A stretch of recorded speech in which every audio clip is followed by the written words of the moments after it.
un foro tan importante, Foro América Libre, que creo que las palabras hoy sí cuentan mucho más que antes. Siempre han contado, pero después de lo que estamos viendo y viviendo, creo que es muy importante tener claro qué significa vivir en libertad, qué significa salir a votar, qué significa vivir en libertad con un sistema judicial imparcial, sin crimen organizado. Creo que hoy en día, pues América Latina estamos en un riesgo fuertísimo. En México, ni qué decirlo, esta semana ha sido una semana de luto y me honro estar esta tarde aquí con ustedes y se llama el panel La libertad bajo asedio. Es la hora de los demócratas. Primero que nada, quiero presentar a Nadia Bell, quien es senadora de la República y presidenta del Partido Conservador de Colombia. Muchísimas gracias por estar aquí.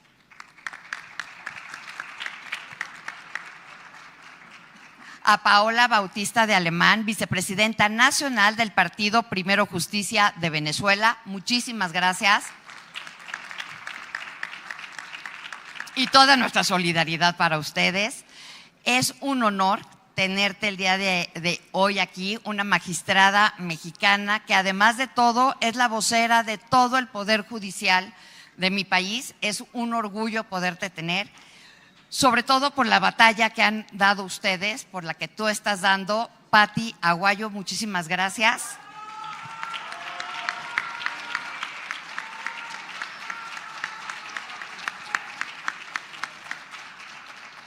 Y bueno, ahora sí estás bendito entre las mujeres, dicen que son tiempos de mujeres y está con nosotros, a pesar de todo, y te lo agradecemos enormemente, Juan Carlos Hidalgo, presidente del Partido Unidad Social Cristiana de Costa Rica. Muchísimas gracias a todos ustedes. Teníamos planeado de alguna manera hacer esto con una intervención inicial, pero me gustaría, como ya me conocen muchos aquí en México, comenzar un poquito diferente. No voy a hacer algo incorrecto, simplemente me gustaría comenzar porque no es el título no es una pregunta, el título es una aseveración. La libertad bajo asedio, es la hora de los demócratas, pero ¿de verdad ustedes creen que los demócratas nos van a salvar en estos tiempos? O sea, verdaderamente hoy los demócratas pueden hacerlo. ¿Y por qué lo digo de esta manera? Básicamente porque hemos visto cómo los ciudadanos, no importa de qué parte del mundo, salen a votar y votan por personas, pues bueno, para muestra lo que vimos esta semana también en martes, votaron por el señor Clinton, por el señor Trump. E increíblemente hemos visto cómo, sobre todo en todo lo que tiene que ver en América, estamos llenos de populistas, no importa si son de derecha o de izquierda, y que la narrativa no importa. Lo que importa es cómo lo dicen, aunque sean locuras, y la gente así sale y vota. Entonces, no sé si te gustaría, Nadia, comenzar y decirme, ¿de verdad los demócratas nos van a salvar?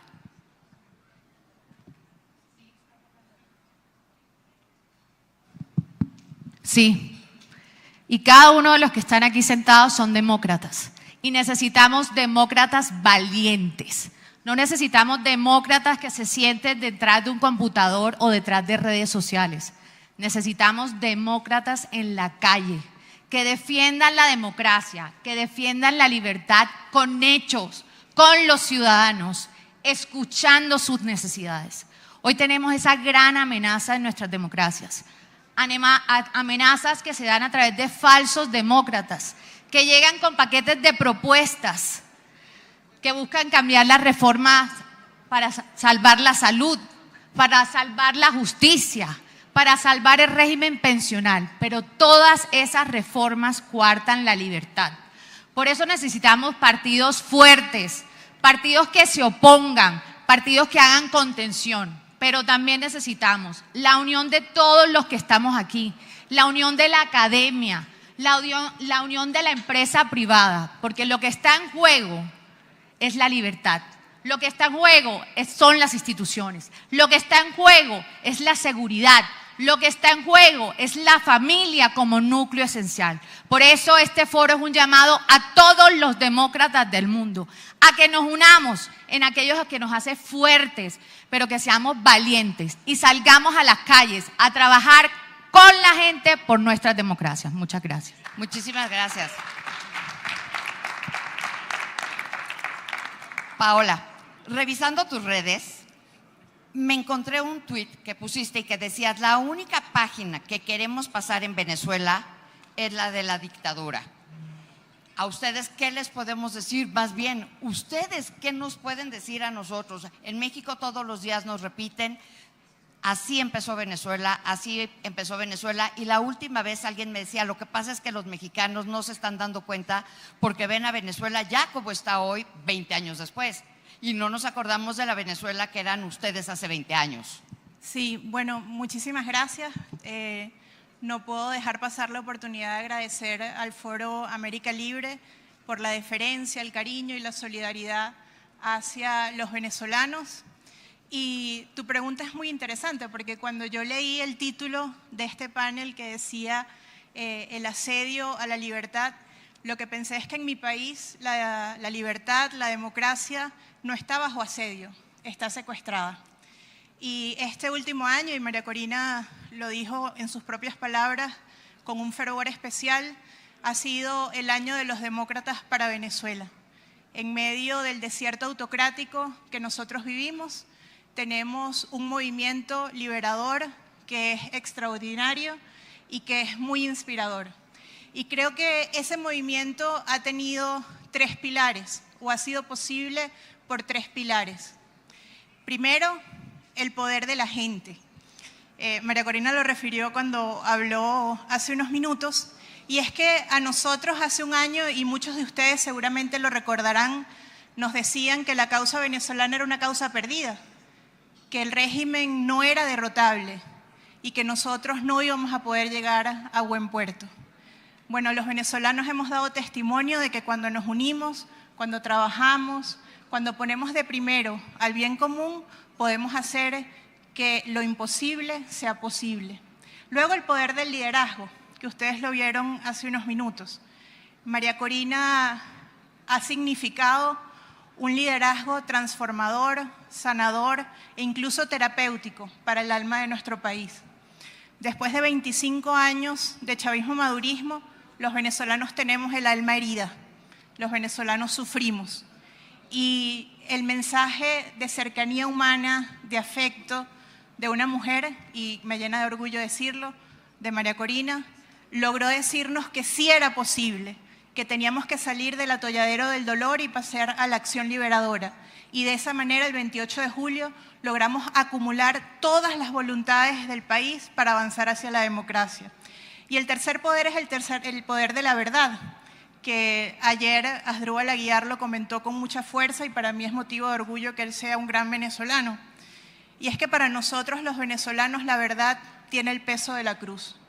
Es muy difícil enarbolar todo lo que hemos vivido estos largos meses, decir con gallardía y con valentía lo que ocurrió el 28 de julio, y es que el pueblo venezolano votó por un cambio. Por eso yo me atrevo a decir, y ahí sí coincido plenamente con la segunda parte de este panel, que es la hora de los demócratas. Es la hora que los demócratas tomen la verdad para sí y la hagan valer en todos los espacios, porque si no, Venezuela se convertirá y se afianzará aún más como el enclave autoritario de los autócratas del mundo, y en aquellos lugares en donde la democracia actualmente está asediada, muy probablemente pasará a estar secuestrada. Y ya termino esta intervención porque seguramente se están preguntando sobre el futuro, ¿no?, que viene para Venezuela. Y cuando pienso en el futuro, recuerdo al presidente Sanguinetti de Uruguay, que hablando sobre la transición de su país, dijo lo siguiente: nosotros trabajamos para que viniera lo inesperado y después apareció lo sorprendente. Nosotros ya trabajamos, los venezolanos lo dimos todo y estamos en lo inesperado y en lo inevitable. Para Venezuela es inevitable avanzar hacia la democracia. Por eso en los próximos meses yo no dudo en decir que todos nosotros, unidos, veremos y celebraremos lo sorprendente. Muchas gracias.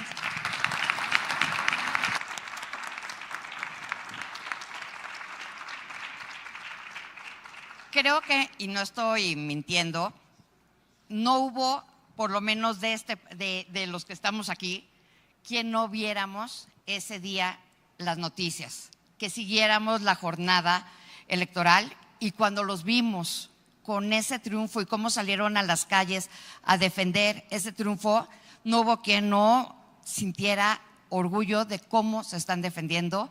Y como dijeron ahorita claramente, ya debemos de dejar de pasar de las palabras a las acciones. Y evidentemente los organismos internacionales ya también tienen que hacer algo por ustedes, porque ustedes hicieron lo propio y por eso plasmaron justamente las boletas y dijeron, aquí están las pruebas de que sí ganamos. Y mira, pasando de un poquito, como dices, de un liderazgo de una mujer, de María Corina, como la vimos, como la hemos visto luchar, tenemos otra mujer luchadora, Pati Aguayo. Déjame preguntarte de esta manera. En México muchas veces se dijo, estamos preparados para tener una mujer presidenta, y todo el mundo te decía, sí, pero no cualquier mujer, no cualquier liderazgo. Y tú, casualmente, ustedes en el Poder Judicial, por lo menos hasta el siguiente año, tuvimos por primera vez en la historia de este México a Norma Piña, la primera presidenta de la Suprema Corte de Justicia de la Nación. Y que hoy increíblemente, pues no sé cómo les podemos explicar que tenemos una corte, pero que de esa corte teníamos 8 ministros trabajando actualmente, pero con sus renuncias, porque se negaron a participar en el teatro judicial. Bueno, hay uno que ya no sabemos si sí va a participar o no en ese teatro judicial de la 4T, pero tú has levantado la voz, has tenido un liderazgo también muy importante. ¿Cómo poder vivir y cómo decirle a los demócratas si nadie salió o muy pocos salieron a defender la división de poderes en nuestro país? Sí, en México ocurrió un fenómeno curioso. No obstante que se nos anunció, porque Morena siempre nos ha dicho la verdad, siempre nos ha dicho que iban a llegar a transformar a México. Siempre nos dijeron, al diablo las instituciones, y eso llegaron a hacer, a dinamitar las instituciones públicas de este país, a poner servidores públicos serviles al oficialismo, con un 90% de lealtad y un 10% de capacidad. Es lo que tenemos hoy en México como servidores públicos y que han secuestrado las instituciones de nuestro país. En el Poder Ejecutivo, en el Poder Legislativo, y que hoy quieren hacerlo con el Poder Judicial también. Ya no quieren jueces, magistrados ni ministros de carrera judicial que llevan 20, 30 años preparándose para ejercer el más alto digno puesto en este país, que es el de juzgar a las personas en México. Ya no quieren a esos, porque se convirtieron en la piedrita en el zapato para el oficialismo. Fueron los únicos que se atrevieron a amarrarles las manos a los autoritarios, los que no permitieron que López Obrador avanzara en sus reformas legales y constitucionales abusivas. Entonces ya no quieren a esos ministros, a esos jueces que le detuvieron sus obras insignes. Ahora quieren jueces a modo, jueces serviles, jueces que dicten sentencias en beneficio y a conveniencia del gobierno autoritario que hoy tenemos. Y nos lo dijeron y no les hicimos caso. Hoy tenemos personas preparadas con un cierto nivel que entienden la problemática, y que muchos estamos aquí en este tipo de foros, conscientes de lo que viene para México. Hay muchas otras personas también con alta preparación y que no creen que venga nada.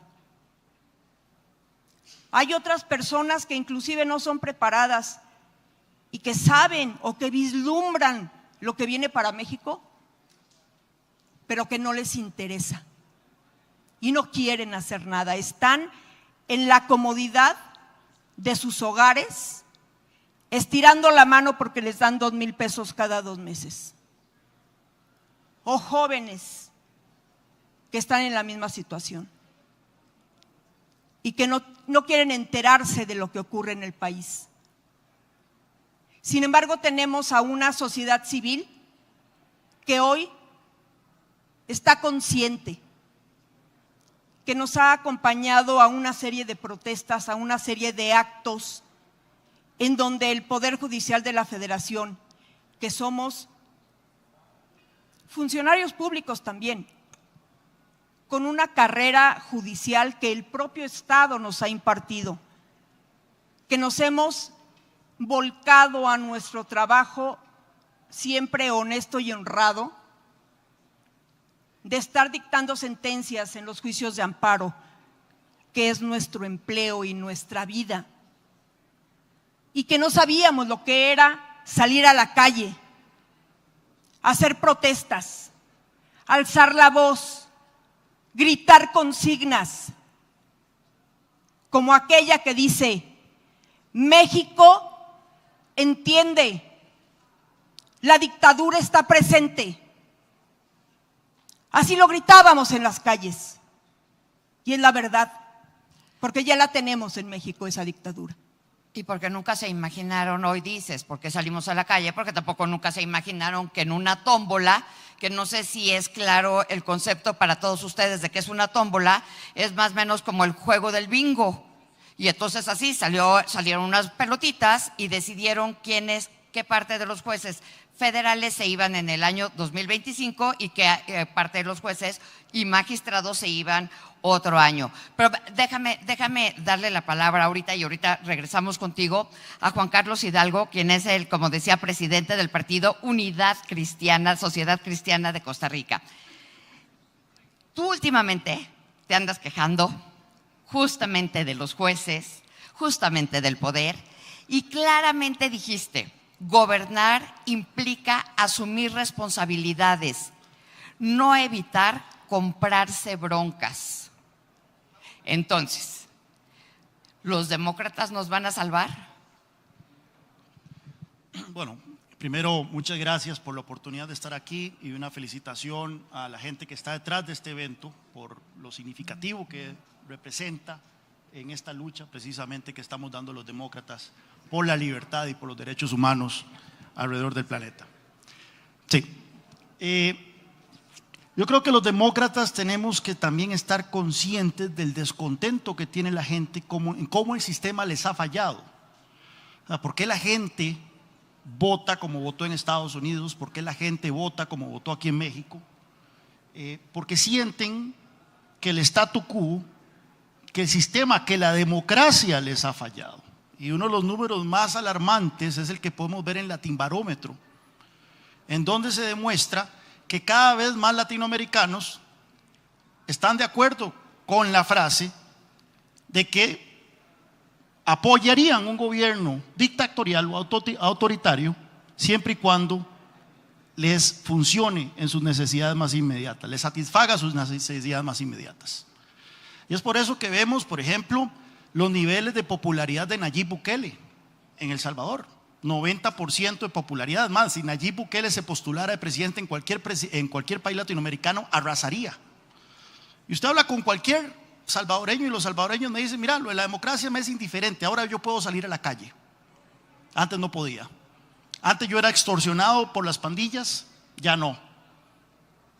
Y bueno, sienten que la democracia les había fallado en brindarles el servicio más elemental de todos, que es la seguridad ciudadana.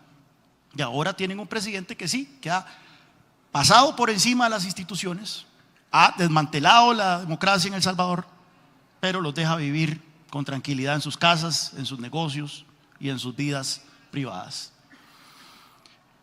Igualmente, vemos cómo el tema de la creciente desigualdad, el fallo de los servicios públicos, educación, salud, transporte, hace que cada gente más se decante por versiones autoritarias del poder. Gente que les promete soluciones inmediatas. Y ayer Diego Charper precisamente mencionaba que uno de los grandes desafíos que tenemos los demócratas es esa inmediatez que tiene la gente.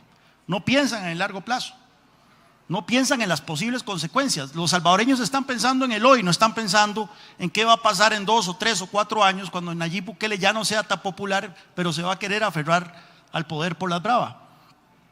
Así que yo creo que los demócratas sí tenemos que unir fuerzas, tenemos que cerrar filas. Yo creo que fue John Stuart Mill el que dijo que lo único que se requiere para que el mal triunfe es que los hombres buenos no hagamos nada. Entonces tenemos que unirnos, tenemos que hacer un conjunto, pero también tenemos que tener claro que esto no es simples declaratorias, cantar loas a la democracia, cantar loas a los derechos humanos, que hay que hacerlo, y a la libertad, pero también necesitamos gobiernos eficaces, gobiernos transparentes y gobiernos que le mejoren la calidad de vida a la gente. Porque si nosotros fallamos en esa misión, ellos van a buscar entonces soluciones con otros tipos de líderes autoritarios que a la larga ya sabemos que no van a resolver sus problemas y que van a empeorar la situación de vida de todo el mundo.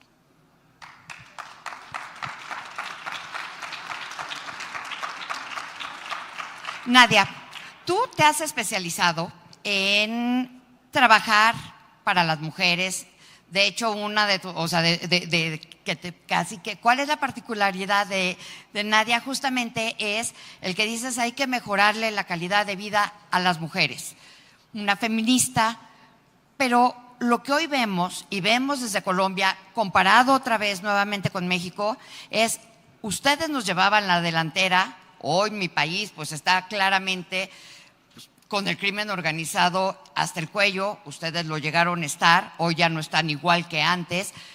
Sin embargo, no logramos hacerle entender a los jóvenes que lo que hoy se vive en ciertos países, salvo Venezuela, no es for granted, no se vivió siempre. Hemos luchado por la democracia, hemos luchado por los derechos humanos que en tiempos anteriores no se tenían. ¿Qué les dices o cómo puedes jalar a esos jóvenes para entender que los demócratas sí nos van a salvar?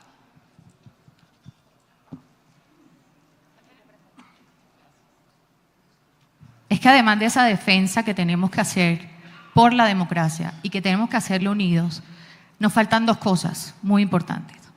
La primera podemos llamarla doctrina o educación.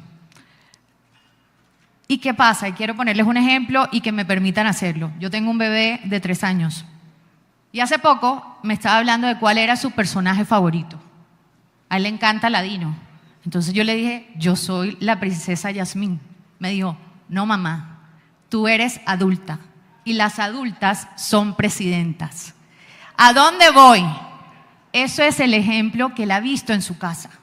Pero ¿qué están viendo los otros jóvenes en nuestros países? ¿Qué están viendo los niños? ¿Qué están viendo nuestras mujeres? Nosotros hemos dejado a un lado la educación, hemos dejado a un lado los centros de formación y de pensamiento. Y a eso debemos apostarle, a educar, a que los jóvenes, los niños conozcan de nuestros valores, conozcan de nuestros principios, conozcan que nuestros partidos están vivos y que están en sus territorios, conozcan qué estamos haciendo. Y que podamos explicarlo de una manera fácil. Para quienes estamos aquí sentados, hablar del Estado de Derecho, hablar de la separación de poderes es muy fácil.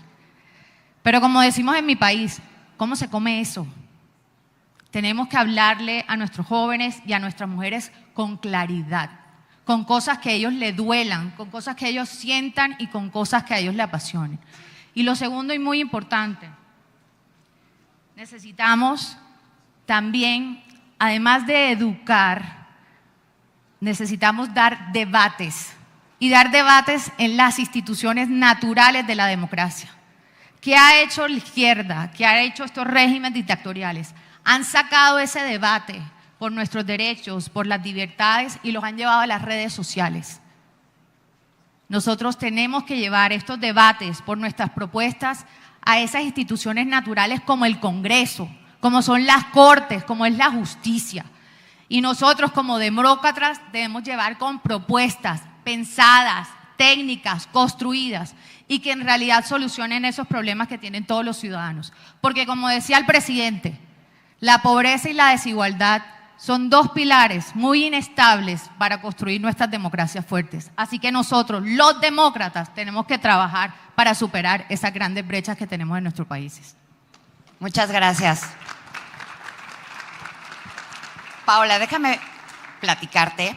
Hace algunos años, y tú lo debes de recordar mucho mejor que yo, estaban 5 expresidentes de América Latina. En esos entonces estaba el expresidente Fox, estaba de Colombia, ¿no? O otro expresidente, había 5 expresidentes, Pastrana y demás. Y me acuerdo que vinieron aquí a México y vinieron, perdóneme presidente. Y entonces estaban diciendo, tienen que poner un alto, debemos de poner un alto. Y entonces hubo una reunión en Cancún. Y entonces estaba Delcy ahí, en ese momento era la secretaria de Relaciones Exteriores, que se agarraba a golpes casi con nuestro secretario, el canciller también de México, pero todo parecía que pintaba perfecto, que los íbamos a expulsar, bueno, no, o sea, no yo, o sea, que el público lo iban por fin a expulsar a Venezuela, de la OEA y de todos estos organismos, y que con eso tus gobernantes iban a tener miedo y entonces ya iban a hacer un gobierno diferente. ¿Y qué pasó? Pues que se fueron a dar la vuelta en avión privado con maletas de dinero y pues a los chiquitos que les llaman los de la CONCACAF les fueron a dar unos regalos y abortaron el plan, lo echaron para atrás y ustedes siguen viviendo esto. Nosotros estamos hablando de no queremos ir para allá, pero ustedes están en ese allá, ustedes votaron y ganaron. ¿Ahora qué? ¿Cómo los ayudamos? Porque justamente ese es como un poquito el tema para todos. ¿Qué nos dejan ustedes para nosotros? Sí, bueno, yo te escucho hablar y digo, vengo del futuro, ¿no? Es decir, nosotros todo lo que ustedes están relatando de desmantelamiento democrático e institucional desde el sistema judicial hacia las otras estructuras del Estado, ya lo vivimos en un proceso de 25 años.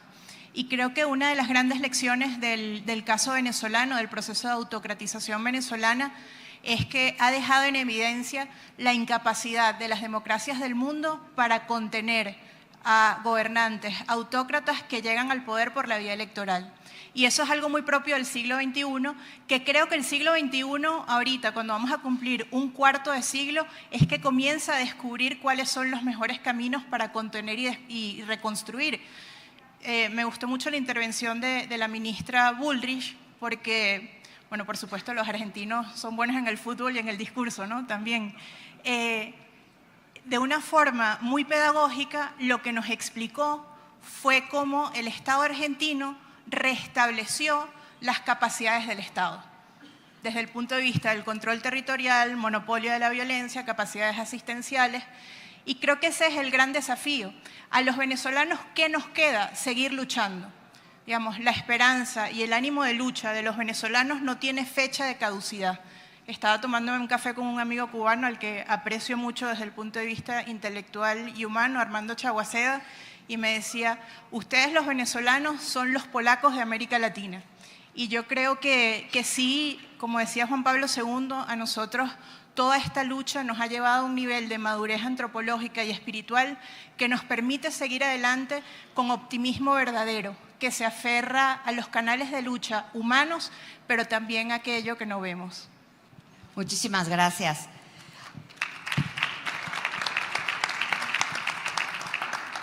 Magistrada Pati, ¿qué sigue para nosotros en México? ¿Qué sigue para nosotros con un panel, como ya lo había comentado Mariana Gómez del Campo, ¿no? Con los que van a escoger quiénes van a ser los jueces y magistrados que estarán en la boleta, pues los ponen ellos mismos. Y luego vamos a tener un tribunal sin jueces, no vamos a tener jueces con cara, y nos pueden meter a la cárcel por una simple acusación, y ya tenemos cada vez la lista de delitos mucho más grande. Y evidentemente la presidenta ha dicho que ella no es la presidenta de todos los mexicanos. Entonces, ¿hacia dónde vamos? Estamos justamente transitando hacia este tipo de gobierno autoritario que quiere desmantelar una democracia que en México ha durado muchos años en construirse. Perdón, ¿que quiere o que ya lo hizo? Aún hay un resquicio, y justamente es el Poder Judicial. No ha ocurrido todavía la implementación de forma completa de esa reforma. Si bien es cierto que ya hay señaladas fechas, inclusive para la elección, que sería en junio del 2025, no ha ocurrido. Y creo que podemos hacer todavía actos de resistencia, algunas actuaciones que quedan pendientes en lo jurídico a nivel nacional, a nivel internacional. Seguiremos luchando con esos temas. Sin embargo, ¿qué sirve para México? Es curioso que aquí en este foro estemos vislumbrando cómo de arriba, estamos empezando a permear, intentando permear hacia abajo para concientizar. Morena lo hizo al revés. López Obrador estuvo 18 años caminando México, llegando a la gente a nivel de piso. Formaron un ejército de personas con chalecos guindas que van a todas las casas, a todas. Allá por la zona de Interlomas, que está lleno de edificios, de grandes plazas maravillosas. Curiosamente, a un lado hay un par de cerros llenos de casas de lámina, a donde llegaron a poblar esos espacios personas con pocos recursos. Y justo antes de las elecciones yo estuve por ahí. Y no llegó ningún partido político más que Morena. No llegó el PAN, no llegó el PRI, no llegó MC. Pero había pendones de Morena en todos los postes y en todas las casas. Así llegaron a la gente, así se filtraron entre la gente. En uno de los eventos que fuimos a boicotear, que fue el primero que hizo la ministra Lenia Batres, empezaron a repartir una revista de Morena.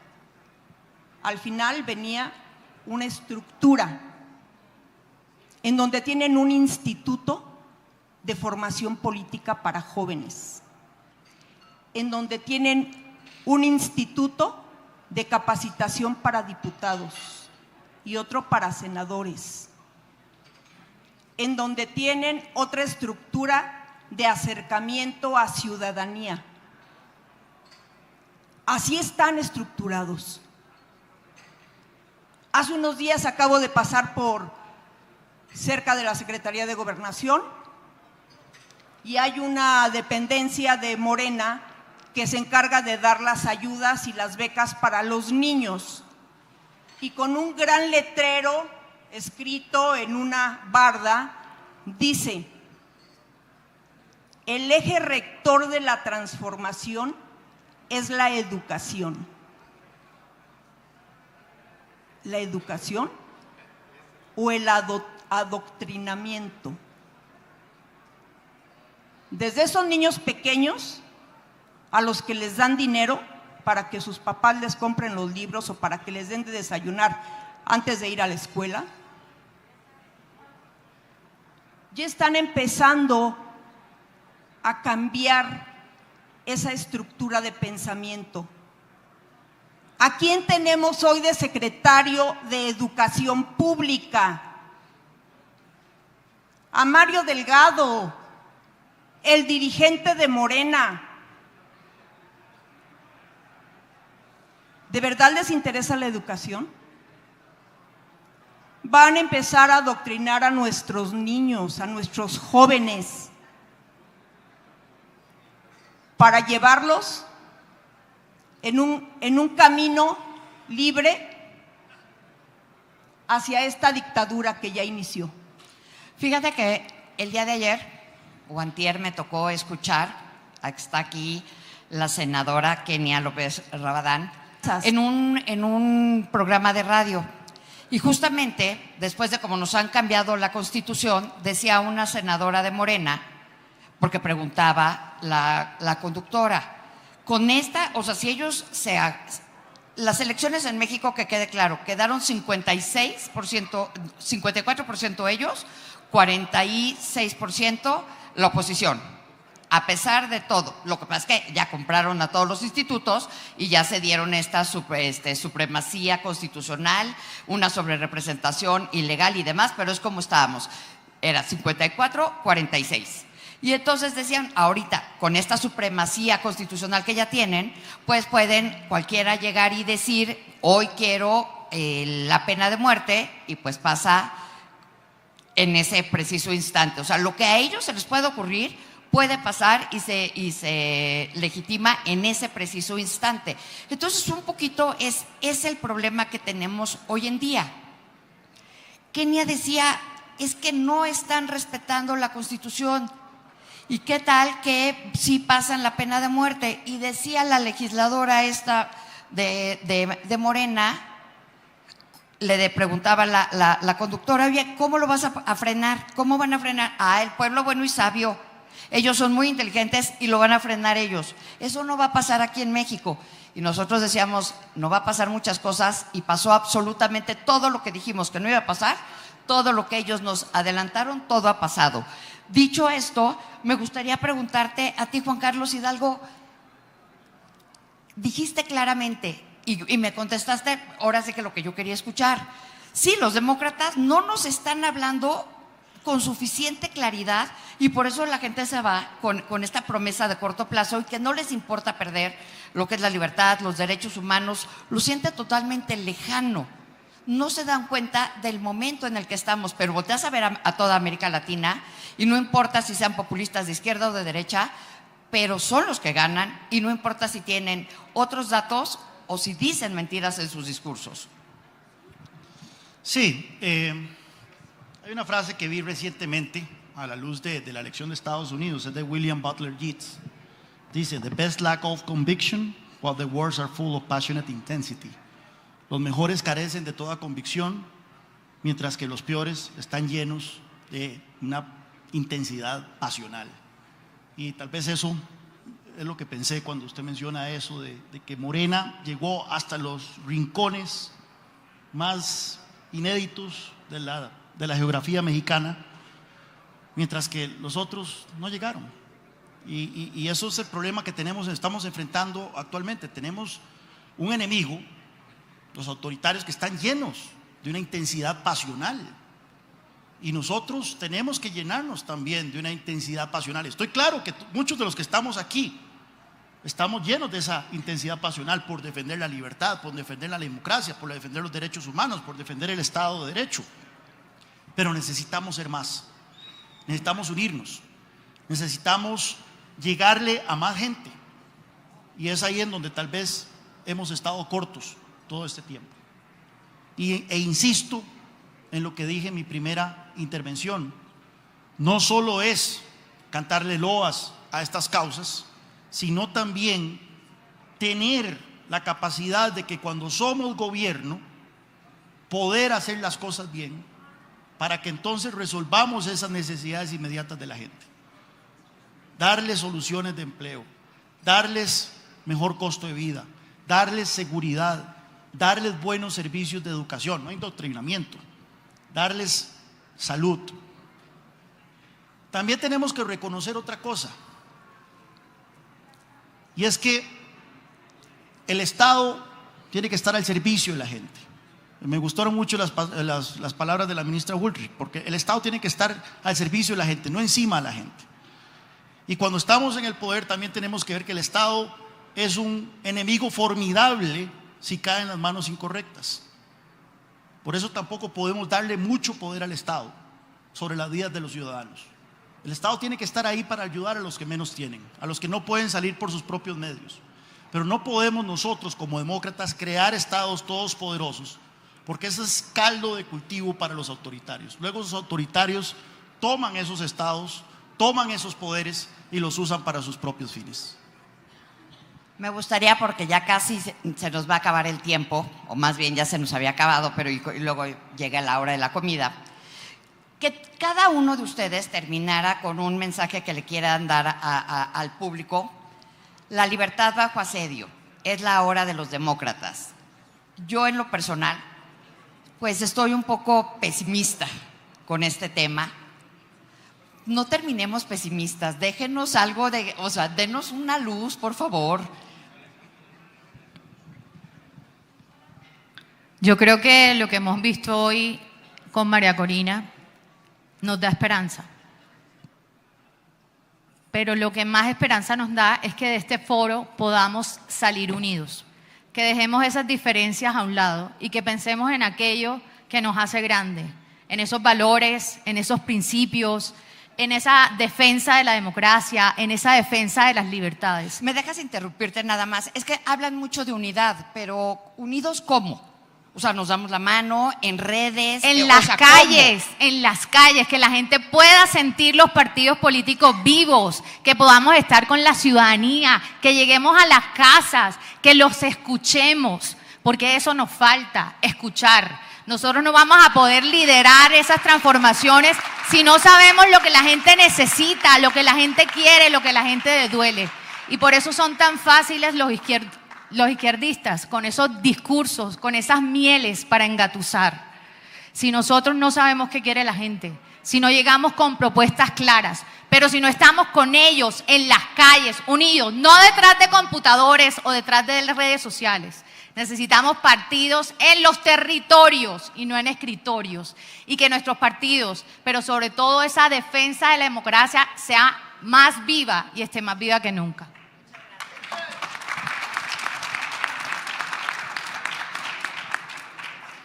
Bueno, la pregunta, por supuesto, es interesante y llama a la reflexión, ¿no? Yo vengo de un país en donde toda mi vida adulta ha sido en un contexto autoritario.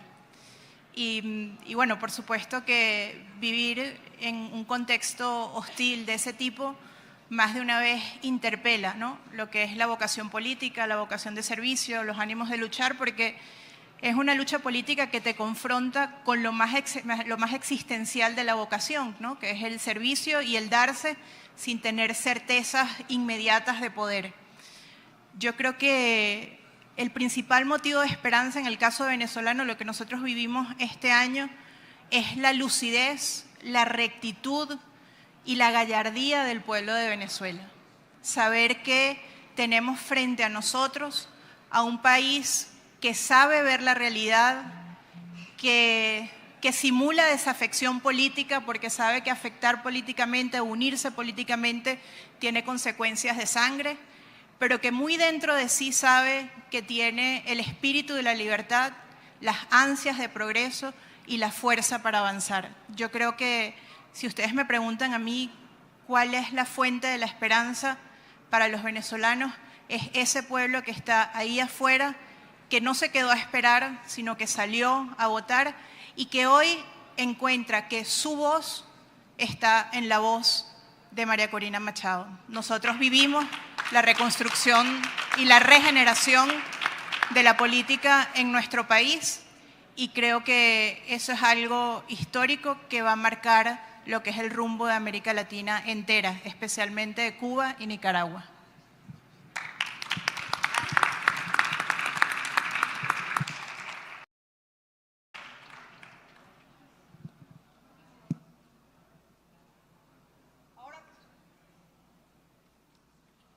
Ahora que estuvimos en las calles, nos dimos cuenta de una gran verdad. a la gente en México, a la de abajo, no le interesa lo que pasa en las escalas políticas. No les interesa y no quieren. Pero hay que despertarlos. Hay que hacerlos que reaccionen. Y ahora que tomamos la Cámara de Diputados, dentro de las actividades que llevamos en esta defensa del Poder Judicial, nos ocupamos de poner muchas carpas para resguardarnos del sol y además para descansar. Y algunos compañeros tuvieron la brillante idea de poner un letrero donde decía asesoría jurídica gratis. Y empezó a llegar la gente. Empezamos a despertar la inquietud de las personas. Iban, se acercaban, había fila. Y los informábamos de forma muy breve de cómo podían hacer para conseguir la pensión porque las dejó el esposo y no tenía con qué darle de comer a los hijos, o que se murió el esposo y le tocaba una pensión de viudez y no se la quería dar el Seguro Social, o bien que le querían quitar su casa porque no había pagado la renta. Mil cosas, miles de problemas que tienen las personas en México. Y una cosa es armar foros,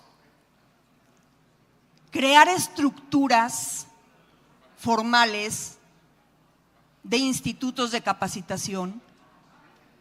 Sin embargo, mis compañeros, los que estuvimos detrás de este movimiento, los líderes, hace un minuto me acaban de mandar esto, porque nos quedamos de repente, ¿qué sigue?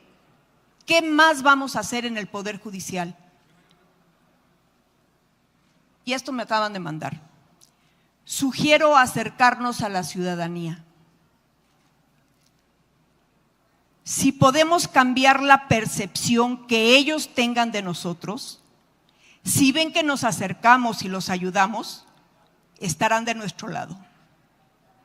La gente real, la de los mercados,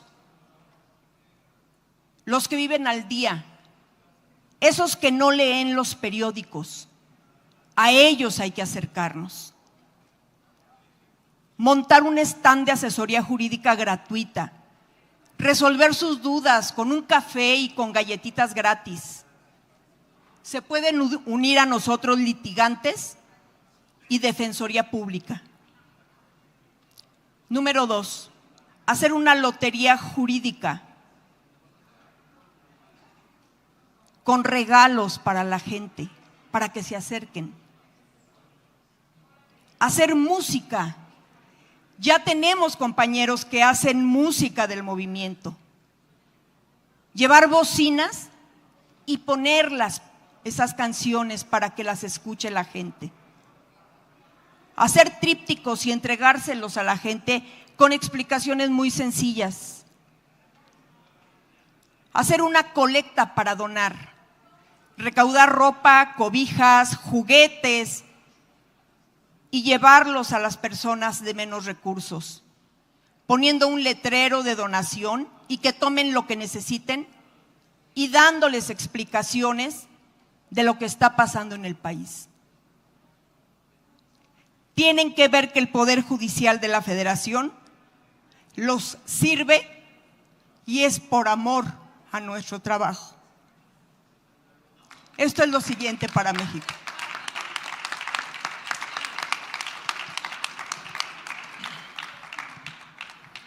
Si algo podemos aprender de la historia es que la historia es un péndulo. En este momento el péndulo está en nuestra contra. Ciertamente vivimos una recesión democrática a lo largo del mundo. Nosotros vemos los diferentes índices de democracia que hay allá afuera. Todos indican que de 15 años, 20 años para atrás, la democracia viene en retroceso. Y en América Latina es donde más se ha acentuado ese fenómeno. Pero llegará nuestro momento. El péndulo volverá a nuestro favor. Y ojalá que entre unos años, no muchos, podamos volver a ver este foro como ese momento en que las tropas nos reunimos y decidimos luchar por estos ideales. Es una lucha de ideales, pero también tiene que ser una lucha por las ideas de la libertad. Y estoy segurísimo que en esos prontos años vamos a estar aquí celebrando el triunfo de la libertad, pero no solo eso. Cuando llegue el viento y sople a nuestro favor, no podemos fallarle a nuestra gente. Me encanta cómo estamos cerrando. Y nada más en este título, que era Asedio por la Libertad, nadie tocó el tema del crimen organizado. Y no podemos negar que el crimen organizado está enquistado en toda América Latina, ¿no? Entonces, ellos tampoco nos asedian.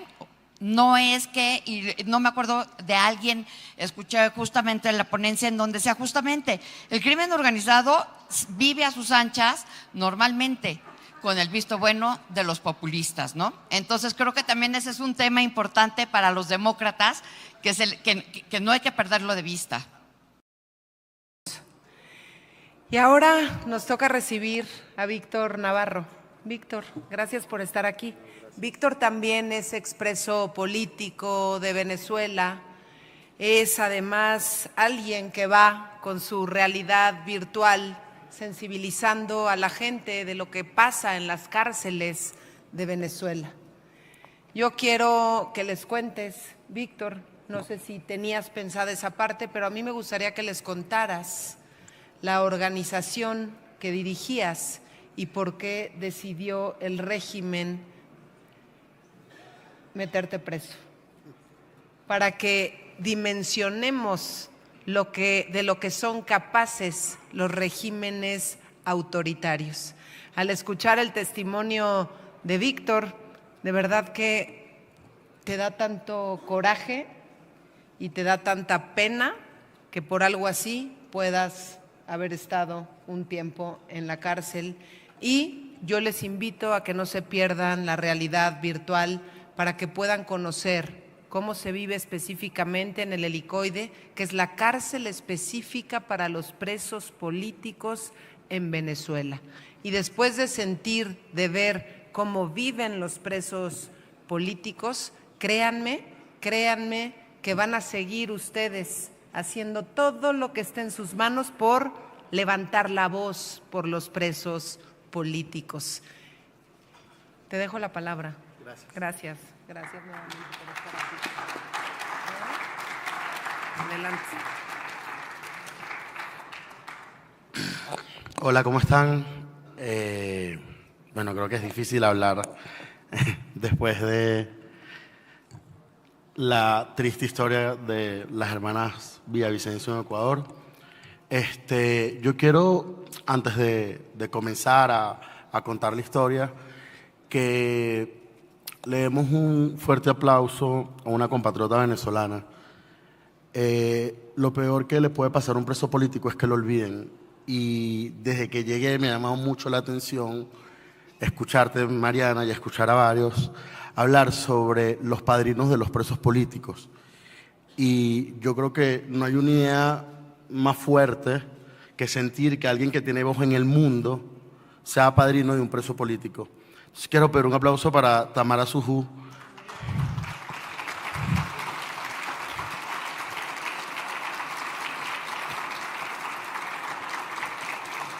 Porque eres garante de que no se olviden los presos políticos.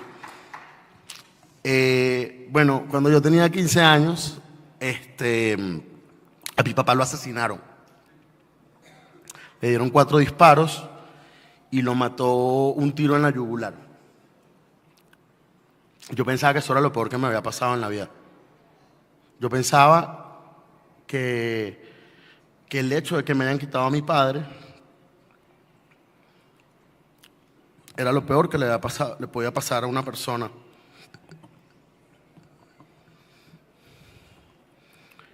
Y con el paso del tiempo, yo buscando posibilidades, ver qué hacer, entre una organización cuyo nombre era Embajadores Comunitarios. Esta organización le da herramientas de liderazgo, negociación, resolución de conflictos a jóvenes que vivían en zonas vulnerables. Yo nací en una zona muy vulnerable, muy peligrosa de Caracas, cuyo nombre es San Agustín del Sur. Y en Venezuela, el trabajo social puede ser considerado un crimen, y yo no lo sabía. Yo fui beneficiario de una organización, luego tuve mi propia organización para ayudar a jóvenes en situación de calle, y fue el 24 de enero de 2018 que supe que por hacer trabajo social yo podría ser considerado un terrorista. El 24 de enero de 2018, para mi mamá, yo era un estudiante universitario. Para mi abuela, yo era el ejemplo de la familia. Para mis amigos, era el que siempre estaba de joda y le gustaba bailar en todos lados. Pero para la policía política de mi país, yo era el 25-510-806. 25-510-806 era el número que repetían una y otra vez desde el día que me detuvieron en la cárcel. Así como lo hacían en los campos de concentración en Auschwitz. Buscan deshumanizarte y cosificarte de forma sistemáticamente. La policía política de mi país dijo que yo era un terrorista por querer sacar a gente de la calle. Estuve 5 meses en el helicoide del centro de tortura más grande de América Latina. Me torturaron física y psicológicamente. Nunca vi el sol, nunca tuve un abogado, nunca me permitieron una visita, nunca me permitieron una llamada. Un oficial me puso de rodillas, cargó una pistola, le metió 3 balas, la introdujo en mi boca y me obligó a decirle que le tenía miedo. Y después de eso, llamaron al 25-510-806. La deshumanización que hay en la tortura es imposible de explicar en palabras. Pero hoy estamos aquí para decir que sí hay palabras para repudiar la tortura. Sí hay palabras para defender a cada preso político que hay en cada una de nuestras naciones. Si hay palabras y acciones para creer que la libertad no es solamente una declaración, sino que la libertad puede llegar a ser posible. Y de eso es que se trata, de hablarle a cada familiar de preso político, de que ya no haya más números, de que sepamos que es Emir Lendris, que es Wilder, que es Perkin Rocha, que es Frei Superlano, que es Roland Carreño, que son personas, que no seamos cómplices de la normalización que hay en la tortura, que hay en los crímenes de lesa humanidad, que hoy se cometen en Cuba, en Venezuela, en Nicaragua, en Bolivia. Que le digamos al mundo que nosotros no somos terroristas, los terroristas son ellos. Maduro es el terrorista, Díaz-Canel es el terrorista, Ortega es el terrorista, Arce es el terrorista. Se trata de la verdad, se trata de la lucha del bien contra el mal. Y ese es nuestro rol. Es decirle a cada familiar de preso político que a pesar de la persecución no han dejado de salir a la calle por defender a su familiar. Es decirle que aquí seguimos y que no nos vamos a callar, porque los regímenes autocráticos se alimentan del silencio y del miedo, y no nos vamos a callar.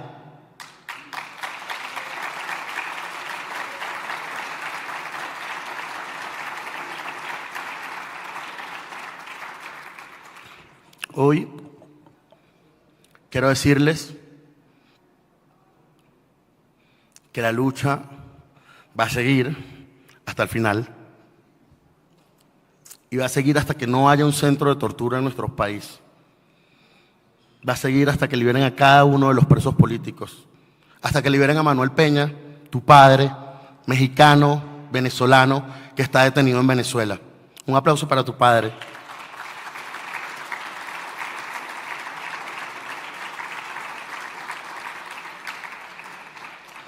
quiero agradecer a este espacio porque es una muestra de que no se van a normalizar las atrocidades que suceden en nuestros continentes.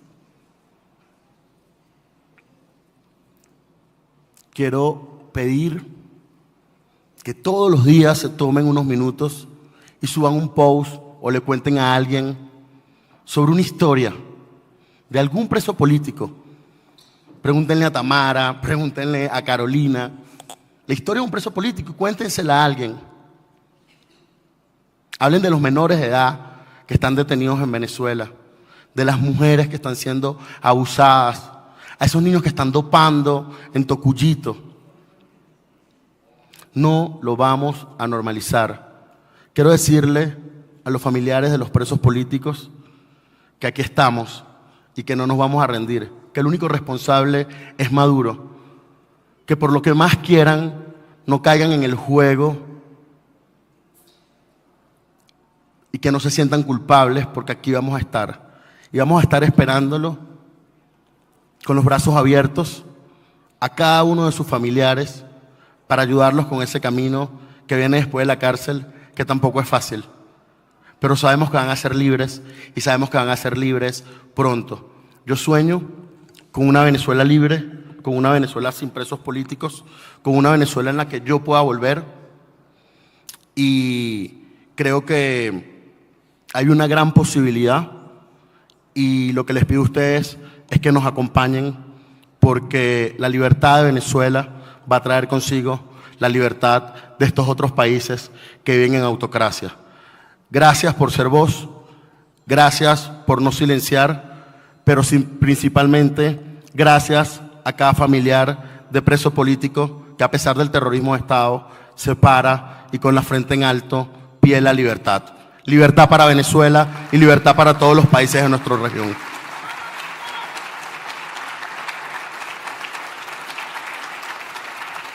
Hermano, no vamos a olvidar Cuba.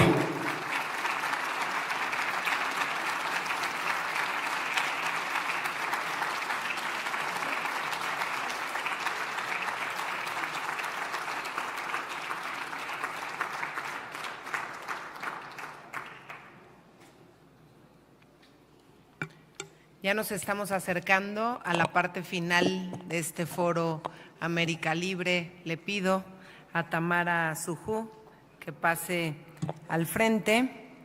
Tamara es abogada, defensora de derechos humanos y directora del Instituto CASLA, asesora en materia de crímenes de lesa humanidad, también venezolana, pero de manera paralela quiero invitar a todos los que participaron en este último espacio, Héroes de la Libertad, en este acto de solidaridad con los perseguidos políticos, a los que participaron también en los diferentes paneles, tanto del día de ayer como del día de hoy. Tenemos aquí algunas fotografías. Les pediría que suban cada uno con esa fotografía, esa bandera, si pueden ir pasando por acá. También al hijo de Manuel Peña. Lamentamos mucho que esté hoy en prisión un mexicano venezolano y tenemos que alzar la voz por Manuel Peña. Si pueden ir pasando, por favor, adelante.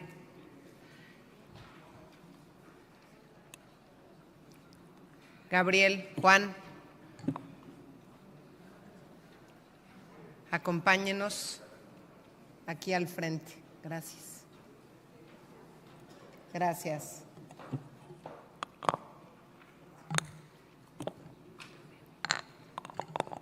¿Sí? Por favor, vengan, suban.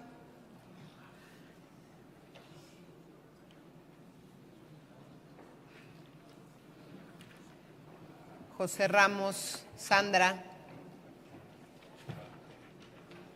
Roberto.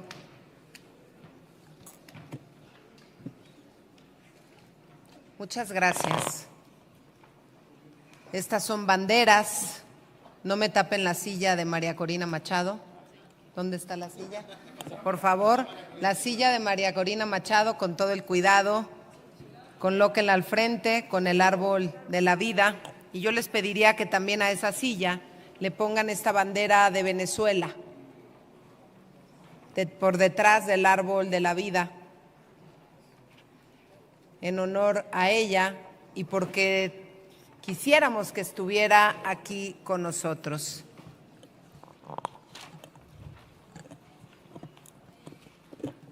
Y este acto es muy importante, esta parte final del Foro América Libre, porque desde el año pasado yo les decía, quisiera también que estuvieran aquí al frente de la Fundación Konrad Adenauer, quien anda por aquí. Henning, adelante.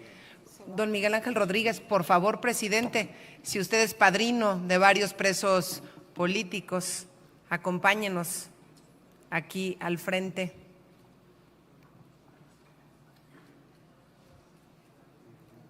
Espero que no me falte nadie y que tampoco se caiga este escenario. Muy importante. Gracias, Miguel Ángel Rodríguez. Bueno. Obviamente, era imposible colocar todas las fotografías de los más de 3.500 presos políticos de la región. Por eso dejamos la primera línea vacía, sillas vacías, con los nombres de los presos políticos que debieran estar aquí en este acto y no están. Están hoy coartados de su libertad, desesperados también, buscando voces que le digan al mundo qué es lo que está pasando con cada uno de ellos, visibilizar a los presos políticos. Y por eso, para mí es un honor presentar a mi muy buena amiga, Tamara Suju, venezolana, que ha emprendido esta tarea de apadrinar y amadrinar presos políticos. Y lo digo de esta manera porque también a mí me sensibilizaste de la necesidad de visibilizarlos, de poderles dar nombre y apellido, de poder verdaderamente hablar de ellos, subir sus fotos a las redes sociales, tener contacto con las familias de los presos políticos. Y yo quiero decirles que Tamara tiene ya 143 ahijados, 143 ahijados y 143 padrinos o madrinas. Por eso es tan importante que Tamara estés aquí en México, te doy el uso de la palabra y también les pediría a todos aquellos que hayan amadrinado o apadrinado un preso político que suban al frente. Muchas gracias. Adelante, Tamara. Bueno, primero, ante todo, muchísimas gracias a todos por estar aquí. Todo lo que ustedes ven, todos estos son parte de la campaña de los presos políticos. Faltan muchos, por supuesto, pero una de las cosas que acabamos de vivir durante esta tarde, como dices tú, es lo que sienten los familiares de los presos o los presos políticos.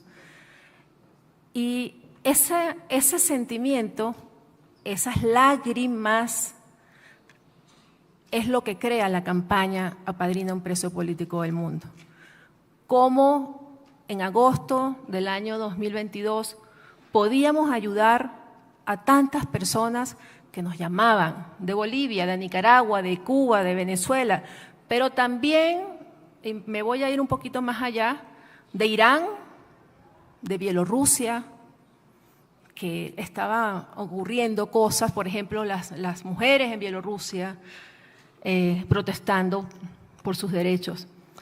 Y organizaciones nos contactaban para que ayudáramos. Yo les confieso que una noche dije, ¿cómo podemos ayudar a tanta gente? ¿Cómo podemos ayudar a que se conozca lo que está pasando en su país? No podemos hablar por los 8.000 presos políticos de Bielorrusia, ni por los iraníes, ni por los nicaragüenses, ni por los miles de presos que existen en el mundo. Pero sí podemos darle voz a una persona, a un detenido, y que ese padrino hable de la situación país, Es decir, es lo que estamos haciendo aquí, ¿no? Cada padrino habla de su preso político y cuenta su historia, pero también habla de la situación país.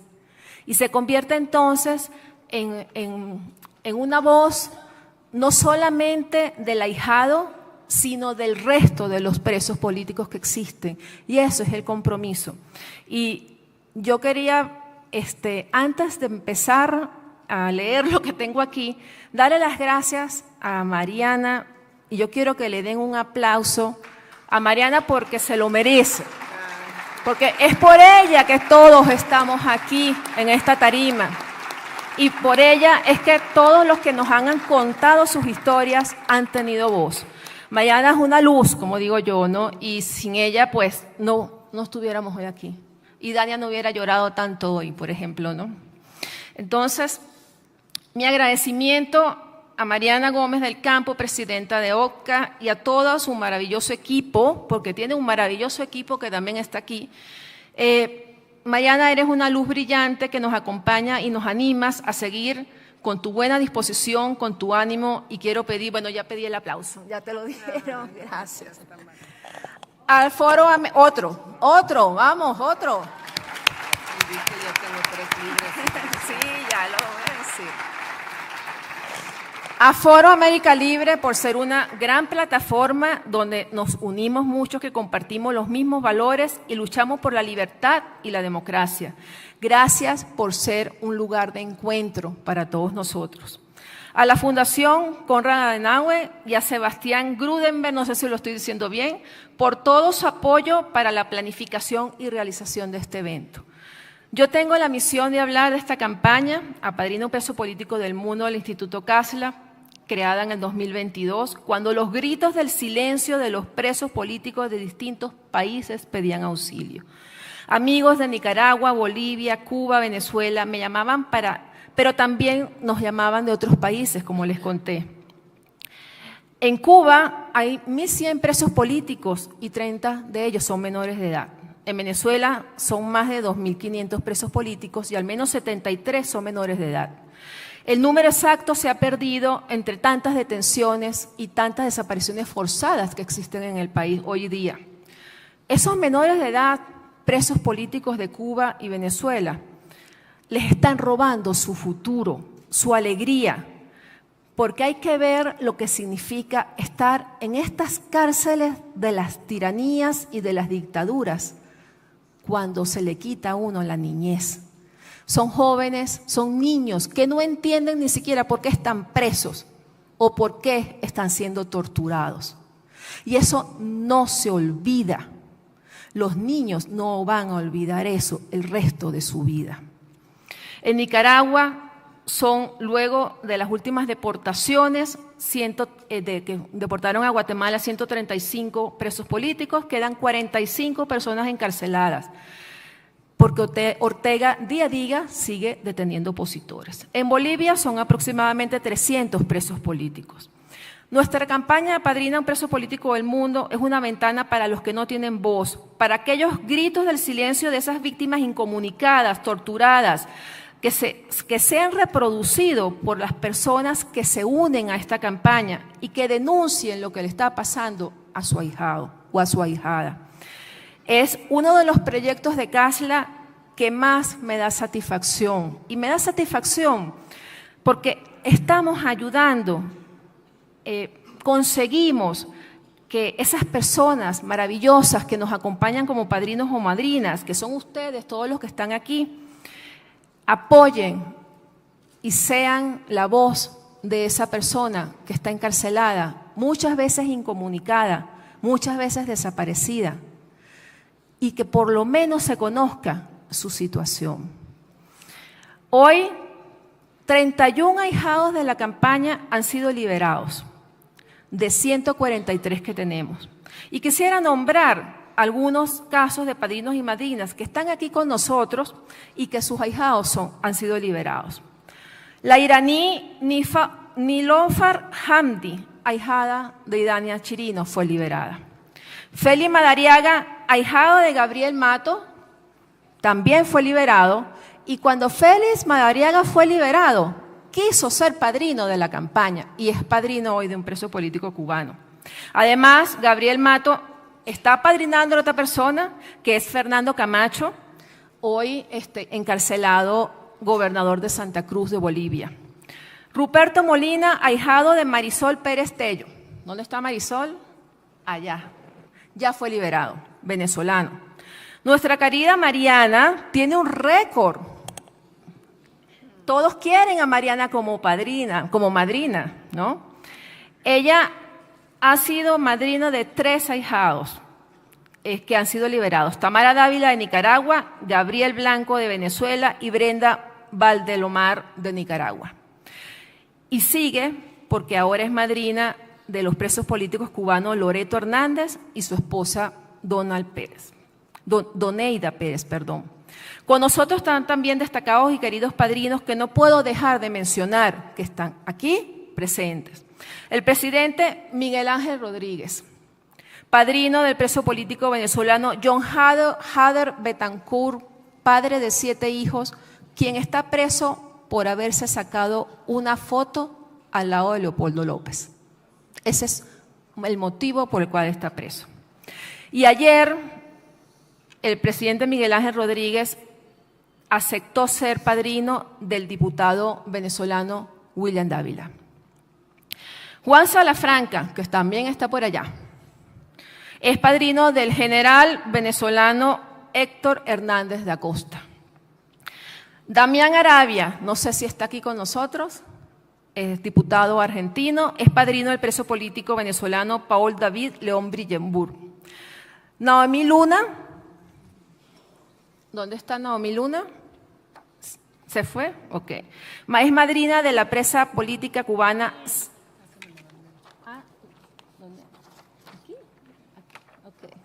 De la presa política cubana Sayil Navarro.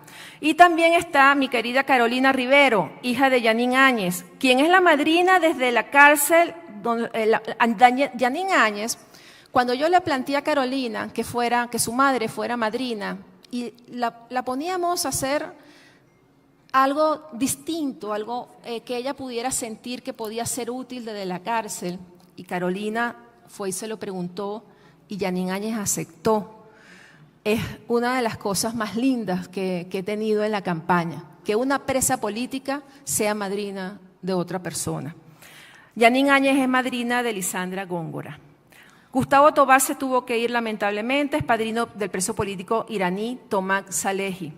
Y en lo personal fui madrina de la cantante bielorrusa Marien Jeresimenska, que fue apresada por cantar una canción ucraniana en la capital de Bielorrusia, valientemente.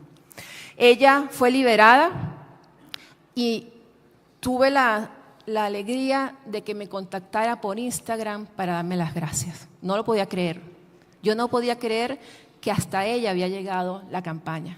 Y es una de las cosas maravillosas que están sucediendo, porque así como Gabriel ha podido abrazar a su ahijado, ha habido otros padrinos que han podido conseguirse con sus ahijados.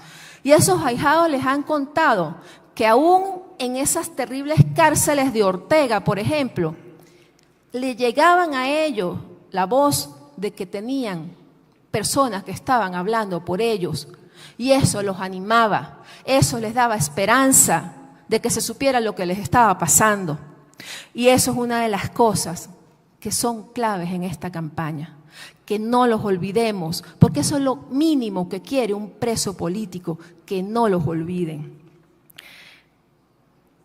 Mi mayor satisfacción, como les digo, es saber que esos ahijados y esos padrinos han podido abrazarse, y mi sueño es poder estar todos juntos algún día, todos los padrinos y todas las madrinas con sus ahijados abrazados en libertad, y que pueda vivir en sus países en libertad y democracia sin presos políticos. La idea no es crear que haya más presos políticos. La idea es que haya menos presos políticos. Y mientras más denunciamos a los dictadores y más los exponemos y más decimos cómo tratan a esas personas y los hacemos públicos y los visibilizamos, estamos ayudando a que eso suceda.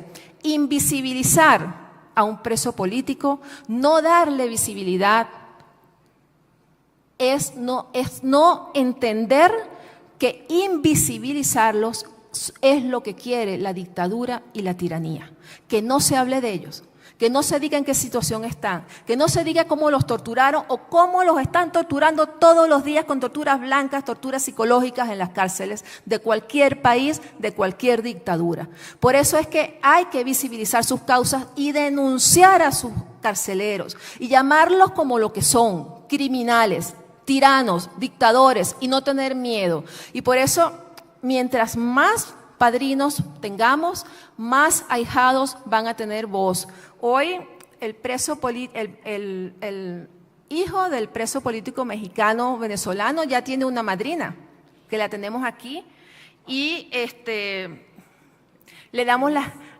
Denise, te damos las gracias por sumarte y querer ser la voz del mexicano. Yo creo importante también comentarles que quiero darle las gracias por haberle dado la oportunidad a la valiente María Corina Machado de haber estado hoy 2 veces aquí con nosotros. María Corina Machado tiene casi ya 3 meses en la clandestinidad. El que no ha vivido la clandestinidad no puede a lo mejor conocer el peligro que eso significa. Yo lo viví, yo sé lo que es vivir en la clandestinidad. Y María Corina Machado tiene por delante 2 meses más para vivir en la clandestinidad. Y Maduro y Diosdado la quieren presa. Y la quieren presa antes del 10 de enero porque ella es la llama que mantiene a Venezuela unida en esa esperanza de la libertad.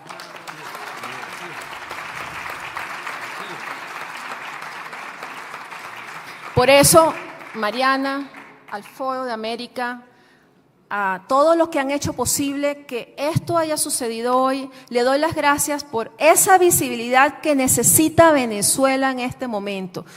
Venezuela no puede apagarse. Gracias por no permitir que nos apaguemos. Al igual que gracias por no permitir que se apague la causa de Ucrania, la causa de Cuba, la causa de Bolivia y la causa de Nicaragua.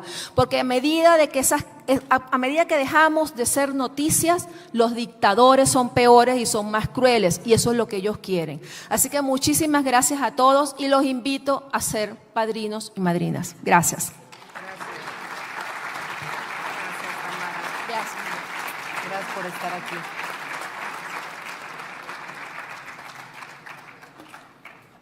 Quédense aquí, no se bajen, ya estamos acabando. Ay, creo que ya acabamos. Déjame ver qué más hay. No. Más quiero ver que no se me haya escapado nadie. Ahora sí.